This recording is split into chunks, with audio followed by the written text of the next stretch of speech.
Táto konferencia je tento rok 15. krát. Veľmi sa tešíme, že tu máme mnohých speakerov, účastníkov, každý rok naberáme na rozmeroch a SAPI Energy Conference vlastne získava svoje meno už aj v zahraničí.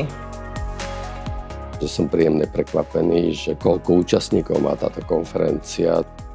Dôležitou takýchto konferencií je prinášať odpovede na otvorené otázky a to hlavne z oblasti hospodárstva, politikami a partnermi a investormi, ktorí zapájajú sa do toho procesu.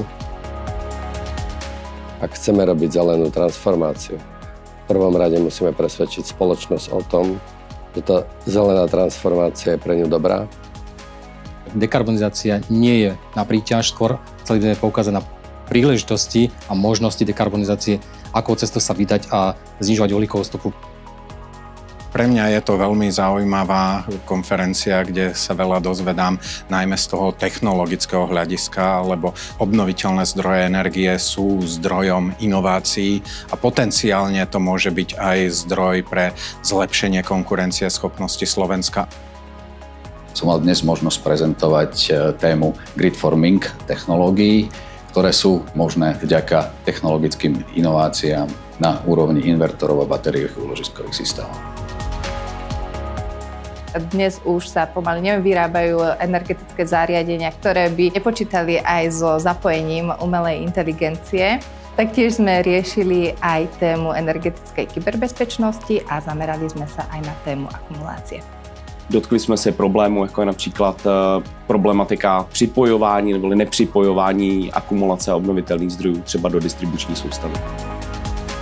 S kolegami z branže sme diskutovali a rozprávali o témach výkupu zelenej elektriny a zdieľaní, o záporných cenách elektriny, o tom, akým spôsobom sa s tým dá bojovať, aké sú modely výkupu elektriny. SAPI konferencia nám umožňuje prezentovať dobré riešenia pre vysokú odbornú verejnosť, poukázať na to, že aj na Slovensku dokážeme vyrábať unikátne a kvalitné výrobky pre obnoviteľné zdroje energie. Súčasťou konferencie je aj náš C&I Track, kde môžeme vidieť najnovšie produkty z tzv. Komerčného a priemyselného segmentu.